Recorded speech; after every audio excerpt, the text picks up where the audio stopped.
On a quiet weekday morning in Embu County, Mercy sits at home. There isn't much to do for the school dropout. Mercy is deaf and mute. She's also pregnant with her rapist's child. A neighbor has been taking advantage of the 16-year-old. We call him grandfather because he's an older man. He comes into the house when my mother isn't here. When he would rape me, I wouldn't think of screaming.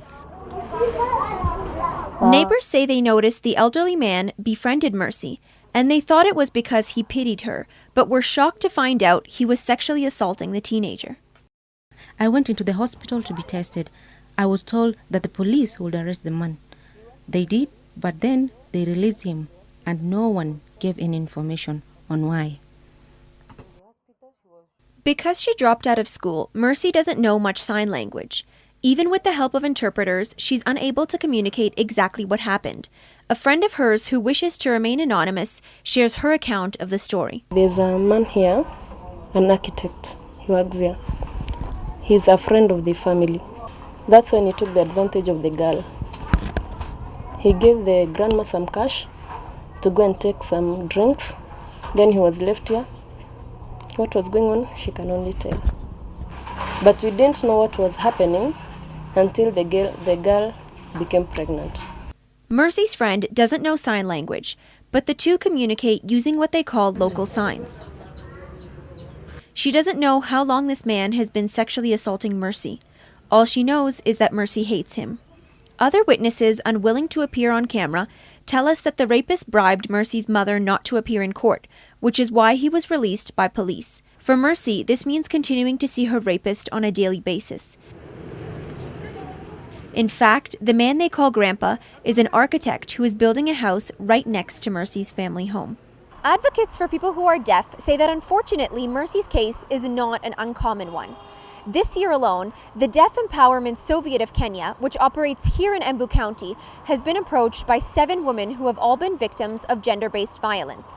All of them struggle in reporting their situation to the police.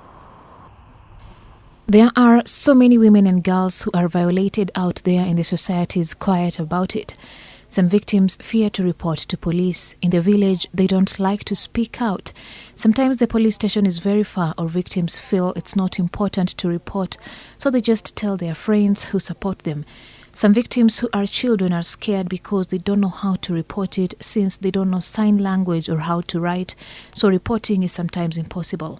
And sometimes when deaf victims report it to the police don't respond. It's a very big challenge.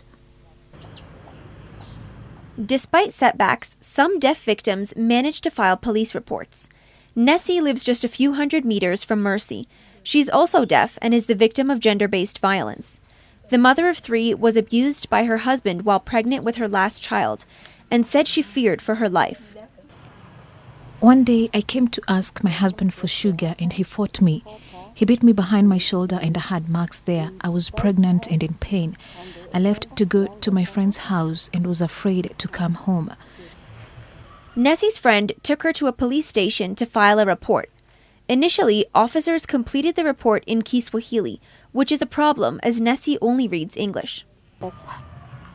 There's no sign language interpreter at the police station, so someone like me can't go alone without fear. Someone must come with me. The problem is that police write in Kiswahili. It is impossible for police to communicate with someone deaf like me. I have some friends, but communicating is hard.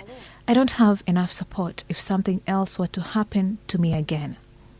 Enrica, a sign language interpreter, says deaf women are more vulnerable.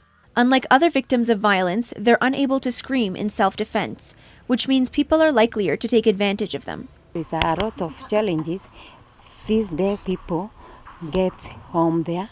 Even their own home, they are being oppressed a lot. Even they are being raped by their own, even the uncles, even the aunties, even the brothers. They rape them because they know there is no voice for deaf people. Find out about your work group then. Or see if you can... Embu County Police say that deaf people rarely report crimes, likely because they're discouraged.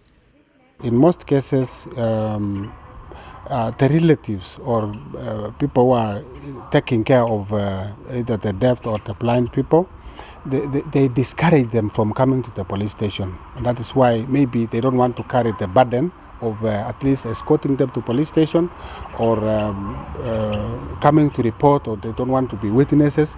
But those people, whenever they come to the police station, we normally treat them like any other person. Once we have identified and confirmed that maybe he's blind or is deaf and he cannot give us a proper information, the first thing is first to look for either relatives and also an interpreter who can assist the police at least to gather information from the complainant. For someone like Mercy, that isn't enough.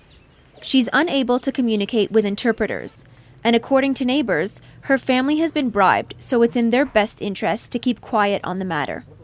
While being silent is a choice for them, Mercy doesn't have that option. Her silent screams may never be heard. For NTV, I'm Jacky Habib.